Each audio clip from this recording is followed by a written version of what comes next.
Hi friends, this is Tanya. Welcome to JK exam cracker. So अब आ गए हैं हम कंप्यूटर अवेयरनेस के नेक्स्ट पार्ट पर, जहां पर हम लोग समझेंगे कंप्यूटर हार्डवेयर के बारे में।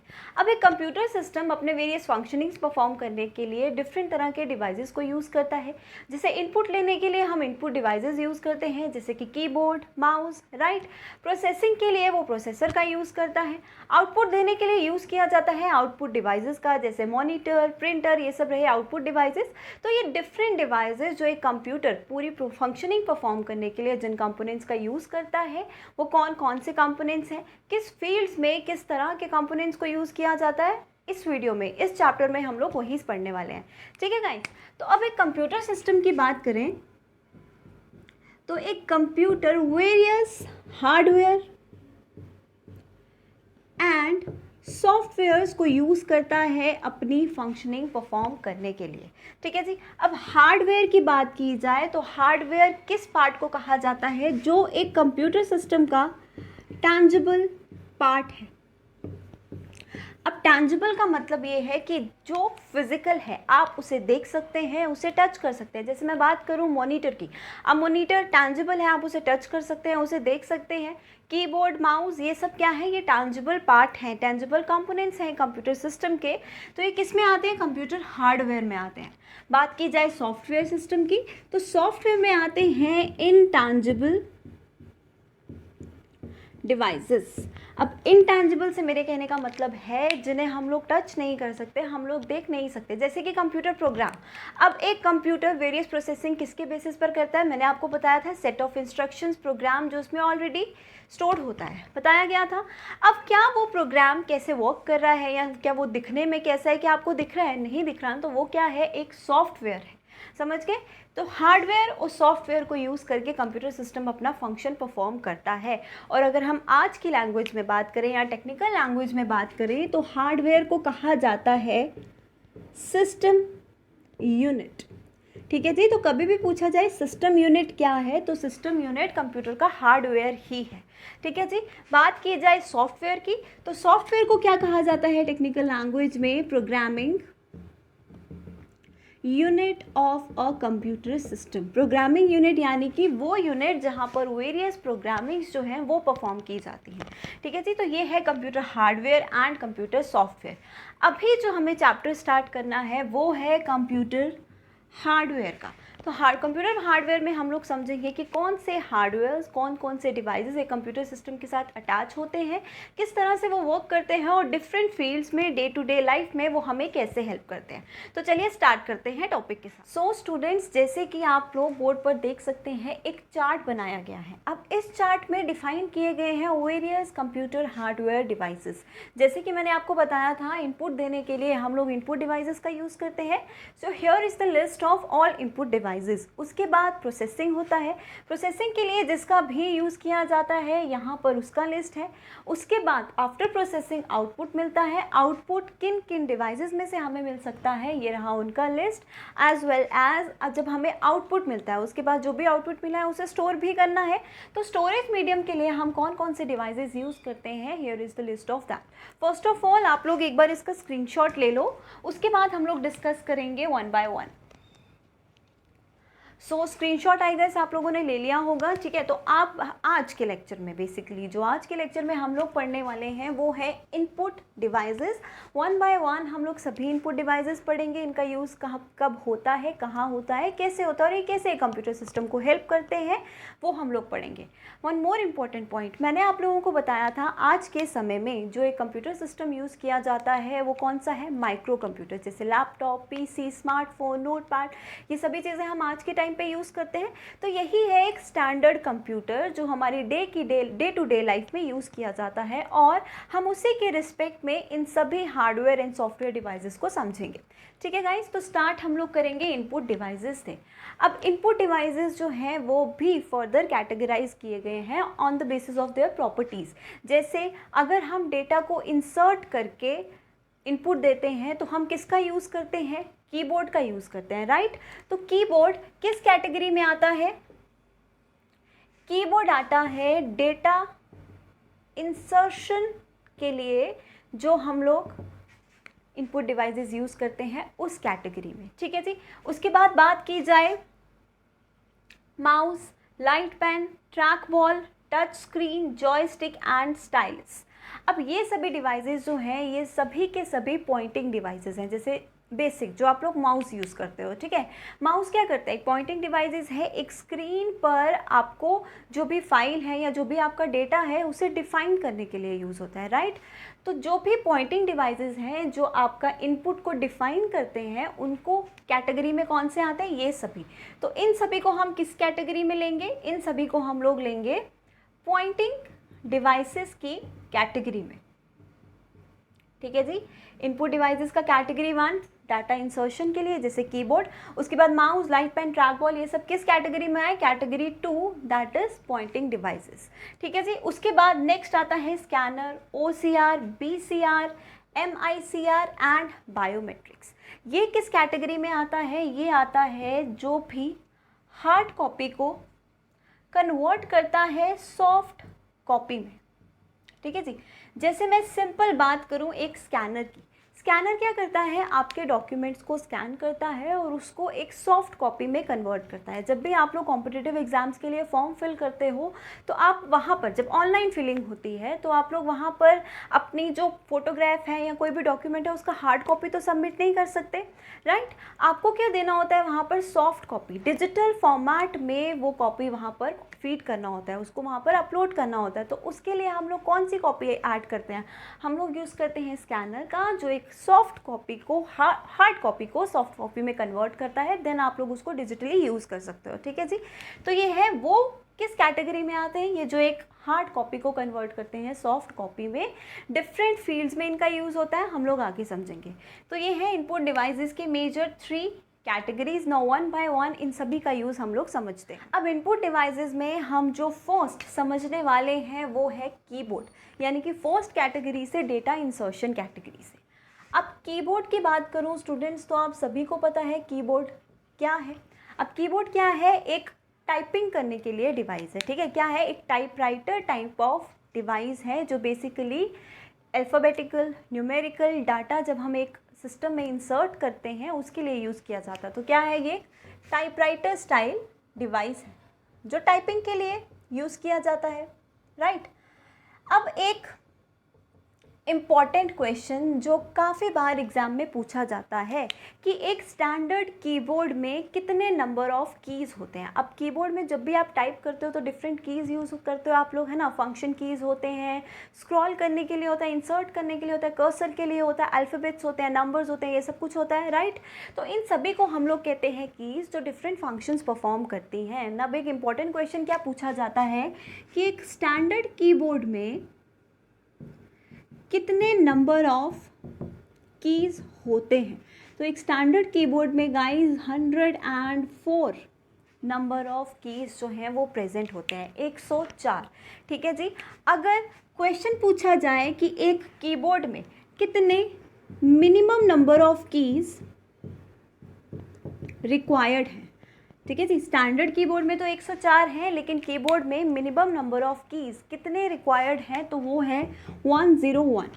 अब ये 101 क्यों है, क्योंकि देखो कुछ कीज़ को जो है वो हम लोग अकेला यूज़ नहीं करते, लाइक हम लोग शिफ्ट के साथ यूज़ करते हैं, है ना। तो उस चीज़ को रिड्यूस करते हुए जो एक मिनिमम नंबर ऑफ कीज़ जो है कंप्यूटर सिस्टम में एक कीबोर्ड में होने चाहिए वो कितने हैं, 101।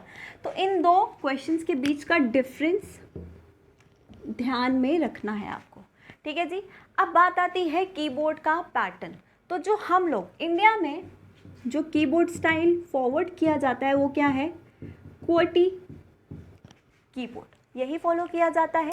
अब इंडिया में ही नहीं, आप लोगों को पता है हम लोग कौन सा इंग्लिश फॉलो करते हैं, हम लोग UK इंग्लिश, ब्रिटिश इंग्लिश को फॉलो करते हैं। तो वो सब कंट्रीज़ जो UK इंग्लिश, ब्रिटिश इंग्लिश को फॉलो करते हैं, उन सभी कंट्रीज़ में जो कीबोर्ड का फॉर्मेट यूज़ किया जाता है वो फॉर्मेट है QWERTY फॉर्मेट, ठीक है। कुछ अदर कंट्रीज़ में जो फॉर्मेट यूज़ किया जाता है वो है क्वाड्स। अब यहाँ पर Y की जगह Z, ठीक है जी, Z यानी कि Z आ जाता है, ठीक है जी। कुछ कंट्रीज़ में ये फॉर्मेट भी यूज़ किया जाता है, कुछ कंट्रीज़ में AZERTY कीबोर्ड फॉर्मेट भी यूज़ किया जाता है। लेकिन अगर आपको क्वेश्चन पूछा जाएगा तो इंडिया से रिलेटेड ही पूछा जाएगा। इंडिया में एक स्टैंडर्ड कीबोर्ड में किस तरह का फॉर्मेट यूज़ किया जाता है, तो वो है QWERTY कीबोर्ड हम लोग यूज़ करते हैं। सिर्फ इंडिया में ही नहीं, जितने भी कंट्रीज़ यूके इंग्लिश को फॉलो करते हैं वहाँ पर QWERTY कीबोर्ड का ही यूज़ किया जाता है। ठीक है गाइस, अब बात करते हैं कीबोर्ड की इम्पॉर्टेंट कीज़ के बारे में। ठीक है जी, बहुत सारे कीज़ एक कीबोर्ड पे प्रेजेंट होते हैं, लेकिन हम लोग वही करेंगे जो हमारे एग्जामिनेशन पॉइंट ऑफ व्यू से इम्पॉर्टेंट है। तो चलिए देखते हैं कुछ इम्पॉर्टेंट कीज़। सो नंबर 1 पे मैंने लिखा है फंक्शन कीज़। तो कीबोर्ड के टॉप पे आप लोग कुछ इस तरह के कीज़ देखते होंगे, F1, F2, F3 so on, right. अब इन्हें कहा जाता है फंक्शन कीज़। अब वेरियस फंक्शन कीज़ जो हैं वो डिफरेंट तरह का आई कैन से टास्क परफॉर्म करती हैं, जैसे ब्राइटनेस बढ़ाने के लिए, कम करने के लिए, वॉल्यूम अप डाउन करने के लिए, स्क्रीन को लॉक करने के लिए। तो डिफरेंट तरह के फंक्शन कीज़ जब आप यूज़ करते हो ये डिफरेंट फंक्शन परफॉर्म करती हैं, एज वेल एज ये डिफरेंट शॉर्टकट्स परफॉर्म करने के लिए भी यूज़ की जा सकती हैं। जैसे कि अभी आपको स्क्रीन पर दिख रहा है, डिफरेंट तरह के फंक्शन कीज़ जो हैं वो डिफरेंट तरह के शॉर्टकट्स परफॉर्म करने के लिए यूज़ की जाते हैं। जैसे F1 की बात करें तो F1 जो है वो help box, help window open करने के लिए यूज़ किया जाता है। F2 जो है वो एक फ़ाइल को सिलेक्ट करके रीनेम करने के लिए यूज़ किया जाता है। आप लोग क्या करते हो, किसी फाइल को रीनेम करना हो, उसे सिलेक्ट करके राइट क्लिक करोगे, देन रीनेम का ऑप्शन ढूंढोगे, रीनेम पे क्लिक करोगे, देन उसको रीनेम करके सेव करोगे, यही। लेकिन अगर आप लोग सिलेक्ट करके डायरेक्ट F2 प्रेस करते हो तो वो रीनेम का ऑप्शन आपको ऑटोमेटिकली दिख जाता है। ठीक है जी। F3 की बात करें तो ये सर्च बॉक्स ओपन करता है किसी भी ब्राउज़र में। तो ये डिफरेंट फंक्शन कीज़ के डिफरेंट फंक्शंस हैं जो आपको पता होने चाहिए, क्योंकि एग्ज़ाम में डिफरेंट फंक्शन कीज़ के ये शॉर्टकट्स जो हैं, अब हमें एग्ज़ाम में शॉर्टकट्स पूछे जाते हैं ना, वेरियस कीज़ के, कीबोर्ड कीज़ के शॉर्टकट्स भी पूछे जाते हैं। उसके ऊपर मैं आप लोगों को प्रॉपर एक लिस्ट प्रोवाइड करूंगी, लेकिन फंक्शन कीज़ के शॉर्टकट का आप लोग स्क्रीनशॉट ले लीजिए। और करंट पैटर्न की बात करें तो करंट पैटर्न में हमें F12, F2, F1, F3 ये कीज़ जो है ये ज़्यादा पूछी जा रही हैं। वाई? बिकॉज इनका यूज़ हम लोग वर्किंग करते हुए ज़्यादा से ज़्यादा यूज़ करते हैं, तो इन कीज़ को पढ़ना बहुत ही इंपॉर्टेंट है। ठीक है, तो ये है फंक्शन कीज़। उसके बाद आती है टॉगल कीज़। अब टॉगल कीज़ कौन कौन सी हैं? कैप्स लॉक आपको पता है, num lock, scroll lock, insert, ये सभी आपको पता है, आपके कीबोर्ड पे अवेलेबल है। अब इसका मतलब क्या है और क्यों यूज़ होती हैं? टॉगल कीज़ की बात करें तो टॉगल कीज़ सिर्फ किस लिए यूज़ होती है, जैसे कि इसका नेम रिफ्लेक्ट करता है। टॉगल का मतलब क्या होता है? Switch to opposite, opposite action perform करना। तो टॉगल कीज़ भी जो हैं वो अपोजिट स्विच करने में, ठीक है, कुछ एक्शन कर रहे हो उसको अपोजिट स्विच करना है, उसके लिए हम लोग यूज़ करते हैं। जैसे बात की जाए कैप्स लॉक की, अब आप लोग टाइप कर रहे हो, ठीक है, आप टाइप कर रहे हो लोअर केस में, लाइक इस तरीके से। अब आपको अगर आप लोग प्रेस करते हो कैप्स लॉक की तो वो क्या कर देता है, इसको अपोजिट में स्विच कर देता है। आप लोग किस में टाइप करोगे फिर? अपर केस में, मतलब लोअर केस से अपर केस में, अपर केस से लोअर केस में स्विच करने के लिए आप लोग कैप लॉक का यूज़ करते हो। नम लॉक की बात की जाए तो नंबर्स को जब हमने लॉक करना है, हम न्यूमेरिक जो भी न्यूमेरिक वैल्यूज़ हैं या न्यूमेरिक डेटा है उसे टाइप नहीं करना है तो हम लोग इसे ऑन कर लेते हैं। स्क्रॉल लॉक को ऑन करने के लिए स्क्रीन पे जब हम वर्क कर रहे हैं, कुछ गलत ना हो जाए तो स्क्रीन को लॉक करने के लिए, उस पर बेसिकली पॉइंटिंग डिवाइस को स्क्रॉलिंग लॉक करने के लिए हम लोग स्क्रॉल लॉक कर देते हैं स्क्रीन को लॉक करने के लिए। इंसर्ट की, अब इंसर्ट की का यूज़ आजकल नहीं किया जाता, इसका यूज़ पहले होता था जब हम लोग डॉस का यूज़ करते थे, माइक्रोसॉफ्ट डॉस का। अगर आप लोगों को नहीं पता है माइक्रोसॉफ्ट डॉस क्या है, तो माइक्रोसॉफ्ट डॉस है माइक्रोसॉफ्ट डिस्क ऑपरेटिंग सिस्टम। ठीक है जी। अब ये है क्या, इसको समझते हैं। अब जब भी आप कंप्यूटर सिस्टम को कमांड देते हो, लाइक आपको कोई फाइल ओपन करना है, कोई फाइल क्लोज करना है, सेव करना है, तो आप लोग क्या करते हो, जस्ट राइट क्लिक करके ओपन किया, सेव किया, यही सब करते हो। जस्ट अ क्लिक से आप लोग अपना एक्शंस परफॉर्म करते हो। लेकिन जब इस तरह के ऑपरेटिंग सिस्टम्स, पहले इस तरह के ऑपरेटिंग सिस्टम्स यूज़ होते थे जिसे हम लोग क्या कहते थे, कमांड लाइन इंटरफेस। अब इस इंटरफेस में क्या था कि आपको कभी भी कोई फाइल ओपन करनी है तो आपको उसके लिए एक प्रॉपर कमांड लिखना पड़ेगा। अब आपको क्लिकिंग ऑप्शन आपके पास नहीं है, ठीक है, कमांड लिखना पड़ेगा। सेव करना है तो कमांड लिखना पड़ेगा, क्लोज करना है तो कमांड लिखना पड़ेगा। अब इस तरह के ऑपरेटिंग सिस्टम में टाइपिंग बहुत ज़्यादा होती थी, क्योंकि हर कमांड के लिए कंप्यूटर सिस्टम को हर तरह की इनपुट देने के लिए हमें टाइप करना पड़ता था। तो अब टाइपिंग में गलती ना हो इसीलिए हम लोगों ने बनाया इंसर्ट की। अब इंसर्ट की का यूज़ क्या था, देखो अब कुछ टाइपिंग में एरर हो गया, आपसे कोई गलती हो गई, तो आपको पूरा का पूरा टाइपिंग इरेज ना करना पड़े, इसीलिए आप इंसर्ट की को प्रेस करते थे, और इंसर्ट की को प्रेस करके जो भी आपने डेटा या जो भी आपने गलत लिख दिया है उसके ऊपर आप ओवरराइट कर सकते थे। तो इसीलिए बनाया गया था इंसर्ट की। ठीक है जी, तो ये है टॉगल कीज़। नेक्स्ट आती है मॉडिफायर कीज़। अब मॉडिफायर कीज़ को गाइस कॉम्बिनेशनल कीज़ भी कहा जाता है। तो कभी भी पूछे कॉम्बिनेशनल की कौन सा है तो वो मॉडिफायर कीज़ ही है। अब मैं आपको लोगों को बता दूं कि इनके बेसिस पर क्वेश्चन कैसा आता है। क्वेश्चन कैसा आ सकता है, आपको क्वेश्चन दिया होगा which of the following is a toggle की, 4-5 ऑप्शंस होंगे, आपको पता है टॉगल कीज़ कौन कौन से, आप वही सिलेक्ट करोगे। Which of the following is a modifier की और कॉम्बिनेशनल की, आपको पता है कॉम्बिनेशनल या मॉडिफायर की कौन कौन से, कंट्रोल, शिफ्ट, ऑल्ट, फंक्शन, ये सारे क्या हैं, कॉम्बिनेशनल कीज़। इनको मॉडिफायर क्यों बोला जाता है, क्योंकि आप इनका यूज़ अकेले नहीं कर सकते हो, आपको इनका यूज़ किसी ना किसी और की के साथ किया जाता है आपकी इनपुट को मॉडिफाई करने के लिए, अपडेट करने के लिए। जैसे मैं बात करूं, आप लोग कंट्रोल Z को यूज़ करते हो। कंट्रोल Z को क्यों यूज़ करते हो, अपना जो भी आपने एक्शन परफॉर्म किया उसको अंडू करने के लिए। ठीक है, कंट्रोल S का यूज़ करते हो, है ना, कंट्रोल S का यूज़ करते हो फाइल को सेव करने के लिए। शिफ्ट के साथ जब भी आप कोई अल्फ़ाबेटिकल की प्रेस करते हो तो वो जो भी उसका कैप्स लॉक है उसके अपोजिट में वर्क करता है। यानी अगर कैप्स लॉक ऑन है तो शिफ्ट प्रेस करके जो भी टाइप करोगे वो किस में टाइप होगा, लोअर केस में। ठीक है, कैप्स लॉक ऑफ है तो शिफ्ट प्रेस करके जो भी टाइप करोगे वो किस में टाइप होगा, अपर केस में। तो इस तरह से ये डिफरेंट कीज़ के साथ यूज़ होती हैं आपके इनपुट को मॉडिफाई करने के लिए, इसे इन्हें हम मॉडिफायर कीज़ कहते हैं, और ये अकेले यूज़ नहीं की जाती। Next, alpha numeric keys, I don't think आपको बताने की ज़रूरत है। एक कीबोर्ड पे अल्फ़ाबेट्स होते हैं, नंबर्स होते हैं, तो वही है अल्फ़ा न्यूमेरिक कीज़। ठीक है जी, तो ये हैं इंपॉर्टेंट कीबोर्ड की कीज़। ठीक है, इसके बाद शॉर्टकट्स वगैरह मैंने आपको बताया, मैं आपको आगे बताऊंगी। तो ये है पूरा कंसेप्ट कीबोर्ड का, जितने भी इंपॉर्टेंट पॉइंट्स बताए हैं नोट कर लो।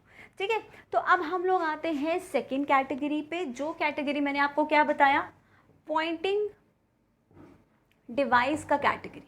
ठीक है जी, तो अब इन डिटेल हम लोग पढ़ते हैं पॉइंटिंग डिवाइसेस कौन कौन से और कहाँ कहाँ यूज़ होते हैं। तो पॉइंटिंग डिवाइस की बात की जाए तो मैंने आपको बताया mouse, light pen, track ball, touch pads, touch screens, joystick, stylus, ये सभी किस कैटेगरी में आते हैं, पॉइंटिंग डिवाइसेस की कैटेगरी में। अब पॉइंटिंग डिवाइसेस है क्या गाइस, आपने जो भी इनपुट दिया है या फिर एक मॉनिटर स्क्रीन पर जो भी डेटा है, जो भी आपको दिख रहा है, उसे पॉइंट करने के लिए, उसे डिफाइन करने के लिए आप लोग स्क्रीन पर यूज़ करते हैं पॉइंटिंग डिवाइसेस का।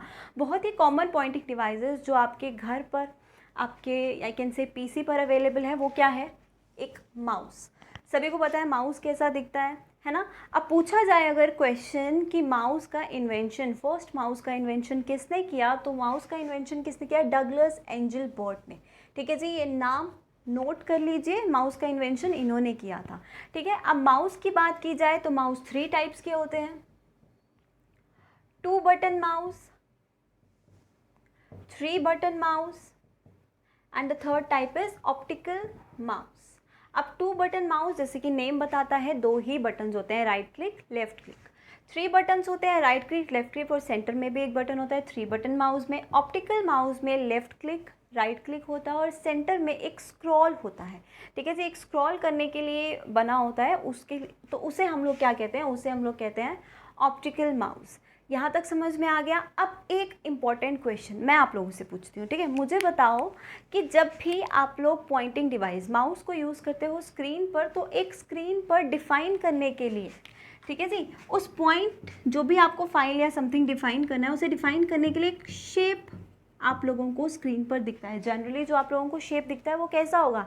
अब आप लोगों के माइंड में आ रहा है कि शेप मैम कुछ इस तरह का होता है जब भी हम पॉइंटिंग डिवाइस को यूज़ करते हैं पॉइंट करने के लिए स्क्रीन पर, इसी तरह का एक एरो हेड का शेप ही होता है। अब एग्ज़ाम में क्वेश्चन बहुत बार पूछा जाता है कि इस शेप को बोला क्या जाता है। हमें तो पता है ये शेप एरो हेड है, लेकिन टेक्निकल लैंग्वेज में इस शेप को क्या बोला जाता है। अब बहुत से स्टूडेंट्स आंसर क्या कर रहे होंगे, मैम कर्सर बोला जाता है ना। तो मैं आप लोगों को एक चीज़ बता दूँ स्टूडेंट्स, इसे कर्सर नहीं बोला जाता, इसे क्या बोला जाता है, पॉइंटर बोला जाता है, ठीक है। तो पॉइंटिंग डिवाइस जो एक शेप यूज़ करता है स्क्रीन पर डेटा को डिफाइन करने के लिए, उस शेप को, शेप ये है और इसे बोला क्या जाता है टेक्निकल लैंग्वेज में पॉइंटर। कर्सर नहीं बोला जाता, कर्सर कीज़ होती हैं जो आपके कीबोर्ड पे अवेलेबल हैं, अप डाउन लेफ़्ट राइट ये कीज़ अवेलेबल हैं, ये कर्सर कीज़ हैं, इसे हम पॉइंटर बोलते हैं। समझ में आ गया यहाँ तक? तो ये है किसका कॉन्सेप्ट, माउस का। अब आ जाते हैं नेक्स्ट वन पर, दैट इज़ लाइट पेन। अब लाइट पेन नेम से डिफाइंड होता है, एक पेन की तरह डिवाइस है, आप लोग इसका पिक्चर स्क्रीन पर देख सकते हैं, पेन की तरह ही दिखने वाला है। अब माउस में क्या होता था स्टूडेंट्स, माउस में आप लोगों को हाथ का यूज़ करना पड़ता था, कर्सर को, जो भी माउस का पॉइंटर है उसको प्रॉपरली डिफाइन करना पड़ता था स्क्रीन पर, इस चीज़ का यूज़ था। अब पेन क्या था, आप एक स्क्रीन पर किसी भी पर्टिकुलर फाइल को, किसी भी पर्टिकुलर डेटा को एक्सेस कर सकते हो, ओपन कर सकते हो, क्लोज कर सकते हो एक पेन का यूज़ करके। जस्ट लाइक जैसे आप लोग टच स्क्रीन यूज़ करते हो ना, तो आप एक पेन का यूज़ करते थे। लाइट पेन का पहले यूज़ होता था इस तरह के एक्शंस को परफॉर्म करने के लिए, ड्राइंग्स करने के लिए, इस सब चीज़ों के लिए। इसका यूज़ अभी नहीं होता, ठीक है, बहुत पहले टाइम पे इसका यूज़ होता था, तो उस तरह का डिवाइस था लाइट पेन, ठीक है जी। उसके बाद आता है ट्रैक बॉल। अब ट्रैक बॉल जो है आप लोग देख सकते हो कैसा है, ट्रैक बॉल भी एक माउस की तरह ही है, लेकिन माउस में हम लोग क्या करते थे, माउस जैसे लेट्स से ये माउस है और इसे हम लोग हाथ का यूज़ करते थे, हाथ का यूज़ करते थे रोटेट करने के लिए, मूवमेंट दिखाने के लिए, है ना। लेकिन ट्रैक बॉल में ऐसा नहीं था। ट्रैक बॉल में एक बॉल लाइक सा डिवाइस उसके ऊपर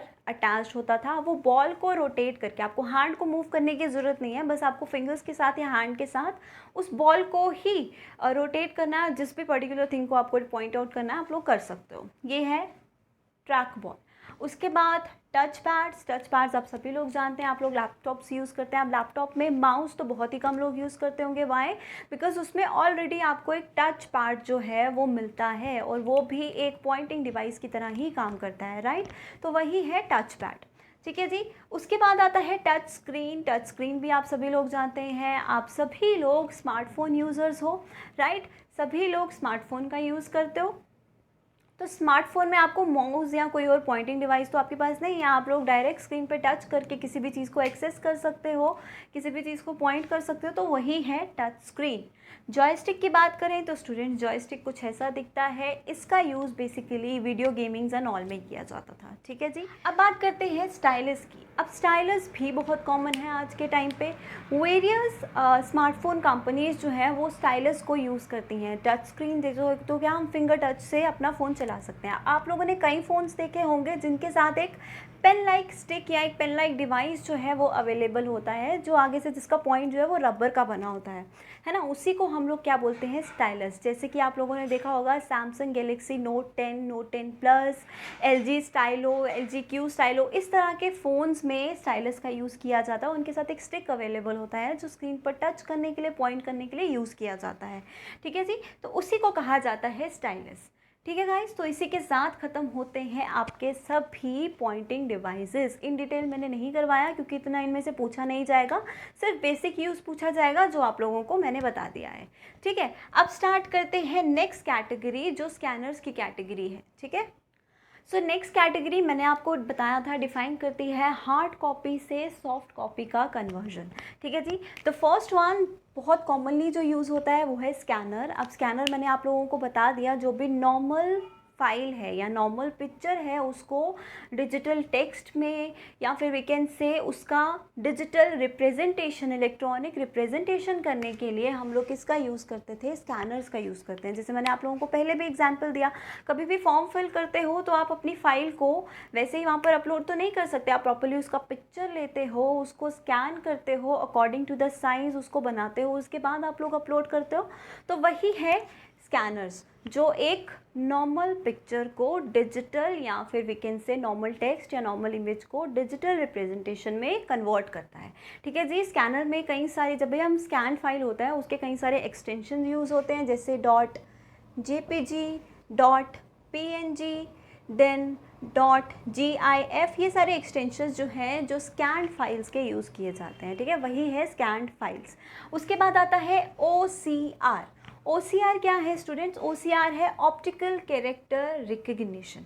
अब जितने भी स्कैनर्स या फिर जितनी भी मैं कैटेगरी बता रही हूँ ना, ये डिफरेंट तरह के डेटा को, डिफरेंट तरह के टेक्स्ट को रिकग्नाइज करने में हेल्प करते थे, यानी कि डिफरेंट तरह के डेटा को स्कैन करते थे। कुछ पर्टिकुलर डिवाइसेस ऐसे हैं जो आपके अल्फ़ाबेट्स, न्यूमेरिकल्स को स्कैन करते हैं, ठीक है।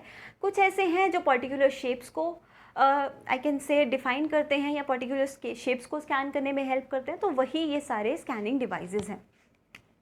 अब OCR की बात करूं, अब जो भी आप नॉर्मल टेक्स्ट लिखते हो, लेट्स से कि जो भी आपकी बुक पे टेक्स्ट लिखा गया है या फिर आपका हैंड राइटिंग, इससे कन्वर्ट करता है किसमें? डिजिटल टेक्स्ट में, ठीक है जी। अब समझाने के अच्छा है कि मैं आप लोगों को एग्जाम्पल बताऊं। देखो, आप लोग प्ले स्टोर पे जाओ, ठीक है, कोई भी OCR ऐप अवेलेबल होती हैं प्ले स्टोर पे, ठीक है। प्ले स्टोर पर OCR सर्च करो या फिर text scanner, OCR text scanner search करो, तो आपको वेरियस ऐप्स दिखेंगे। अब उन ऐप्स को फंक्शन कैसे करती हैं कि लेट्स से आपका नोटबुक है या बुक है जिस पर कुछ भी लिखा हुआ है, आपको उसका पिक्चर क्लिक करके उसमें अपलोड करना है। उसके बाद वो कुछ सेकेंड्स लेगा प्रोसेसिंग के लिए, और जो भी आपकी उस पर्टिकुलर पिक्चर में लिखा हुआ है, वट एवर इट इज़, उसको प्रॉपर एक डिजिटल फॉर्मेट में, डिजिटल टेक्स्ट में कन्वर्ट कर देगा। आप उसे पेस्ट करके कोई भी अपना फाइल, PDF ये सब कुछ बना सकते हो, ठीक है जी। तो वो बेसिकली क्या है? OCR एक टेक्स्ट स्कैनर है जो किस तरह का डेटा स्कैन करता है? अल्फा न्यूमेरिक डेटा, ठीक है जी। अल्फ़ाबेट्स और नंबर्स को रिकॉग्नाइज जो स्कैनर करता है वो कौन सा है? Optical character recognition. कैरेक्टर यानी कि बता दिया, अल्फ़ा न्यूमेरिक कैरेक्टर्स, ठीक है जी। उसके बाद आता है OMR। OMR स्टूडेंट्स में तो बहुत ही ज़्यादा कॉमन है, जिसे हम बोलते हैं ऑप्टिकल मार्क रीडर। ये स्पेसिफिक तरह के आई कैन से शेप्स को जो है वो रिकॉग्नाइज करता है। वो शेप कौन सा है? ये रिकॉग्नाइज करता है सर्कुलर शेप को, ये टेक्स्ट को, ठीक है। आप लोग टेक्स्ट लिखोगे, कुछ अल्फ़ाबेट्स लिखोगे, नंबर्स लिखोगे या कोई और शेप डालोगे, ये कभी भी उसे स्कैन नहीं करेगा। ये सिर्फ किसे स्कैन करता है? सर्कुलर शेप्स को। अब एक चीज़ मुझे बताओ, आजकल तो मोस्टली एग्ज़ाम्स जो हैं वो कंप्यूटर बेस्ड होते हैं, ऑनलाइन कंप्यूटर बेस्ड एग्ज़ाम्स होते हैं, लेकिन पहले अगर आप लोग आज से कुछ 2-3 साल पहले अगर एग्ज़ाम्स देते थे तो एग्ज़ाम्स आपको किस तरह फॉर्मेट में होते हैं? आपको OMR शीट्स मिलती थी। अगर आप लोगों को याद करना है तो कुछ इस तरह से दिखती थी OMR शीट्स। उसमें आप लोग आपके MCQs के आंसर जो हैं वो मार्क करते थे, सर्कल्स दिए जाते थे, और उन सर्कल्स को आप लोगों को पूरी तरह से फिल करना होता था। अब आप लोगों को क्या लगता है कि अगर thousands of, hundreds of students इतने एग्ज़ाम देते हैं तो एग्जामिनर के पास एक एक का शीट चेक करने के लिए टाइम है, कितना ज़्यादा टाइम लग जाएगा उस तरीके से चेकिंग करने में। तो इसीलिए OMR शीट्स बनाए गए जिन्हें स्कैन किया जाता था यूजिंग ऑप्टिकल मार्क रीडर। ये कुछ इस तरह से दिखता है, ठीक है जी। तो इसका यूज़ किया जाता था जो उन सर्कुलर शेप्स को रिकॉग्नाइज करता था। जितने भी आपने MCQs एंटर किया, प्रॉपर उसका जो भी मार्किंग एंड ऑल होती थी उस तरह से दिए जाती थी, ठीक है। तो ये है OMR। उसके बाद आ जाते हैं BCR, that is bar code reader, very very common in supermarkets, ठीक है जी। आप लोग ग्रोसरी स्टोर्स पर जाते हो, शॉपिंग करने जाते हो, मॉल्स में या कहीं पर भी, आप लोग अक्सर देखते होंगे बार कोड रीडर का यूज़ किया जाता है। बार कोड रीडर अगर आपको याद नहीं है तो ये कुछ इस तरीके से दिखता है। अब ये क्या रिकॉग्नाइज करता है? आप लोग देखते हो जब भी आप लोग कोई प्रोडक्ट खरीदते हो ना, कोई भी ग्रोसरी आइटम खरीदते हो, उस पर कुछ इस तरह से डिफरेंट साइज़ के, I can say different width के ब्लैक वाइट बार्स बने होते हैं। These bar of different different widths के होते हैं, ठीक है। ये इससे रिकॉग्नाइज करता है इन बार्स में क्या स्टोर होता है, जो भी आइटम है, उस जो भी आपका ग्रोसरी आइटम है या जो भी आइटम आप खरीद रहे हो उसका पूरा इंफॉर्मेशन इन बार्स में स्टोर किया जाता है। ये बार्स जो है डिफरेंट विड्थ्स की होती हैं, ब्लैक एंड वाइट होती हैं। और जब भी आप लोग बिलिंग करवाने जाते हो तो क्या होता है, जो भी पर्सन बिलिंग कर रहा होता है वो एक एक आइटम को देखकर उसका प्राइस नोट करके फिर आपको बिल प्रोवाइड करता है। नहीं ना, ऐसा नहीं होता ना। बारकोड रीडर का यूज़ करता है, लाइक गन लाइक एक इंस्ट्रूमेंट होता है, एक डिवाइस होता है, उसका यूज़ करता है। डायरेक्ट वहाँ से स्कैन किया, जो भी उस पर्टिकुलर आइटम से रिलेटेड जो भी उसका प्राइस या अदर डिटेलिंग है वो स्क्रीन पर उनको मिल जाता है। वहाँ से वो इनपुट लेकर किसे देता है? स्क्रीन पर देता है, और आपको एक प्रॉपर बिल जो है in a short period of time मिलता है, ठीक है जी। ये है बारकोड रीडर। अब आ जाते हैं MICR पे। MICR का फुल फॉर्म है मैग्नेटिक इन कैरेक्टर रीडर, या फिर इसे मैग्नेटिक इन कैरेक्टर रिकॉग्निशन भी कहा जाता है। अब इसका यूज़ कहाँ पर होता है? इसका यूज़ मेजरली होता है फाइनेंशियल इंस्टीट्यूट्स में, जैसे कि बैंक्स एंड ऑल। अब जितने भी जैसे चेक्स वगैरह आप लोगों ने देखे होंगे, चेक्स पर एक डिफरेंट चेक का नंबर होता है, ऊपर वहाँ पर एक डिफरेंट कैरेक्टर्स जो है, नंबर जो है न्यूमेरिक फॉर्म में लिखे गए होते हैं। तो ये वहाँ पर यूज़ होता है, एक चेक को आइडेंटिफाई करने के लिए, चेक को वेरीफाई करने के लिए यूज़ किया जाता है इस पर्टिकुलर डिवाइस को। और ये पर्टिकुलर डिवाइस कुछ इस तरह से दिखता है, ठीक है जी। उसके बाद लास्ट आ जाते हैं बायोमेट्रिक्स पे। बायोमेट्रिक्स भी बहुत कॉमन है आज तक। बायोमेट्रिक्स किसका आइडेंटिफिकेशन देता है गाइस? ये देता है एक पर्सन का आइडेंटिफिकेशन। बहुत कॉमन एग्जाम्पल आप लोगों को देती हूँ। कॉम्पिटिटिव एग्ज़ाम्स तो आप सभी लोग देते हो, अभी भी दोगे। तो अक्सर जब आप लोग कॉम्पिटिटिव एग्ज़ाम देने जाते हो, वहाँ पर आपका बायोमेट्रिक किया जाता है। अब जब भी कॉम्पिटिटिव एग्ज़ाम के लिए आप फॉर्म फिल करते हो, वहाँ पर अपना थंब इम्प्रेशन अपलोड करते हो ना। अब जब थंब इम्प्रेशन आप अपलोड करते हो और जब आप एग्ज़ाम देने जाते हो, वहाँ पर आपका बायोमेट्रिक्स होता है, आपका थंब इम्प्रेशन वापस लिया जाता है, जिसे मैच किया जाता है जो प्रीवियस थंब इम्प्रेशन आप लोगों ने फॉर्म फिल करते टाइम अपलोड किया है, राइट। उससे वेरिफिकेशन होता है कि आप वही पर्सन हैं जिसने ये फॉर्म भरा है, ठीक है जी। तो आपका आइडेंटिफिकेशन हुआ, आपका वेरिफिकेशन हुआ। उसी तरीके से पर्सन की आइडेंटिफिकेशन के लिए, पर्सन की वेरिफिकेशन के लिए बायोमेट्रिक्स का यूज़ किया जाता है, ठीक है जी। और किस लिए किया जाता है? For security purposes. अब आप आपको एग्ज़ाम देना है, आप बोलोगे मुझे नहीं आता, मेरा दोस्त है मेरी जगह, ऐसा हो सकता है? नहीं हो सकता। वहाँ पर प्रॉपर वेरिफिकेशन होगा, आपका बायोमेट्रिक्स होगा, राइट। तो इसीलिए यूज़ किया जाता है बायोमेट्रिक्स का इन तरह के स्कैनर्स का। आप लोग देख सकते हो डिफरेंट स्कैनर्स हैं। हमारी डे टू डे लाइफ में डिफरेंट फील्ड्स में इनका यूज़ होता है। तो जो यूज़ क्या है, इनका फुल फॉर्म क्या है, इतना आप लोगों को एटलीस्ट पता होना चाहिए, ठीक है गाइस। ये है various important input device. So I hope आपको ये लेक्चर हेल्पफुल लगा होगा, क्योंकि जितना भी इंपॉर्टेंट इन्फॉर्मेशन आपको इनपुट डिवाइसेस के बारे में पता होना चाहिए, उतना इस लेक्चर में आप लोगों को मिल चुका है, ठीक है। अगर आपको ये लेक्चर हेल्पफुल लगा है और अगर आपको कोई भी डाउट भी हो तो भी आप कमेंट सेक्शन में हमें ज़रूर बताइए, ठीक है। और अगर कभी किसी ने भी अभी तक चैनल सब्सक्राइब नहीं किया है, चैनल को सब्सक्राइब करो, बेल आइकन को प्रेस करो, ठीक है guys. So good luck, good bye.